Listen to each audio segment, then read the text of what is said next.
আমরা আখের গুড় আসলে সবাই পছন্দ করি, বিশেষ করে শীতের সময় বা সারা বছরই মোটামুটি আমরা আখের গুড় পছন্দ করি। তো আজকে আপনাদেরকে দেখাবো যে সেই আখের গুড় কীভাবে ফ্যাক্টরিতে প্রস্তুত করা হয়। প্রথমেই আখগুলোকে রস বের করার জন্য মেশিনের ভিতরে ঢালা হয়। সেগুলোকে আগে থেকে কোনো রকমই পরিষ্কার করা হয় না, যেভাবে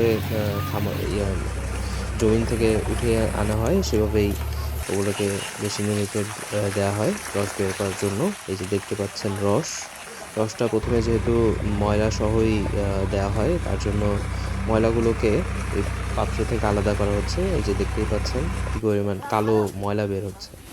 ময়লা বের হওয়ার পর আখগুলোর মধ্যে এখন হচ্ছে কালার মিক্স করা হবে এবং আখগুলোকে আস্তে আস্তে বড় চুলোর মধ্যে জাল দেওয়ার কারণে আখগুলো আস্তে আস্তে হলুদ বর্ণ ধারণ করছে। এর মধ্যে আবার রং মিশানো হচ্ছে। আমি জানি না এটা খাবারের রং বা কাপড়ের রঙও হতে পারে।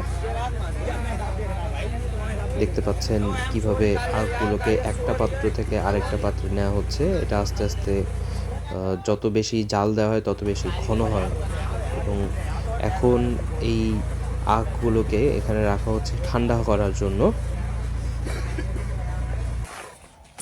দেখতে পাচ্ছেন আখগুলোকে বারবার নাড়াচাড়া করা হচ্ছে যাতে আখগুলো ঠান্ডা হয়, কারণ গরম অবস্থায় আখগুলোকে প্যাকেট করা যাবে না।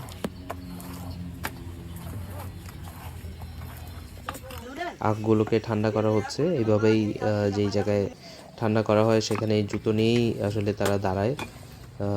এই সব জায়গায় আসলে আপনি যদি বেশি একটা পরিষ্কার আশা করেন তাহলে একেবারেই আপনার ভুল ধারণা, কারণ কখনোই কোনো বেশিরভাগ জায়গায় হচ্ছে একটু নোংরাই থাকে, কারণ অনেক বেশি প্রোডাকশন করা হয়। আর এখানে কোনো ধরনের এগুলো আখের কোনো ধরনের বিএসটিআই বা এই ধরনের কোনো কিছুই থাকে না। এখানে দেখতে পাচ্ছেন যে কিভাবে ছালার উপর ঢালা হচ্ছে এবং এরপর এগুলোকে এখন নিয়ে যাওয়া হচ্ছে ঠান্ডা হওয়ার পর ঝুড়িতে রাখা হচ্ছে। এগুলো এখন চলে যাবে হচ্ছে বাজারে বিক্রির জন্য এবং এভাবেই আসলে রাখা হয়, এইভাবেই তৈরি করা হয় আখ, যেটা আমরা নর্মালি খেয়ে থাকি।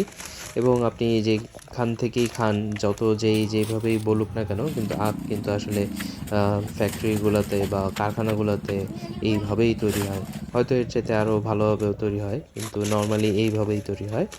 এবং যেটাই হোক আমরা আসলে সবাই এটা খাই এবং আমাদের এটা সারা বছরই আখের গুড় বা খেজুরের গুড় দুটোই আমাদের প্রিয় খাবার।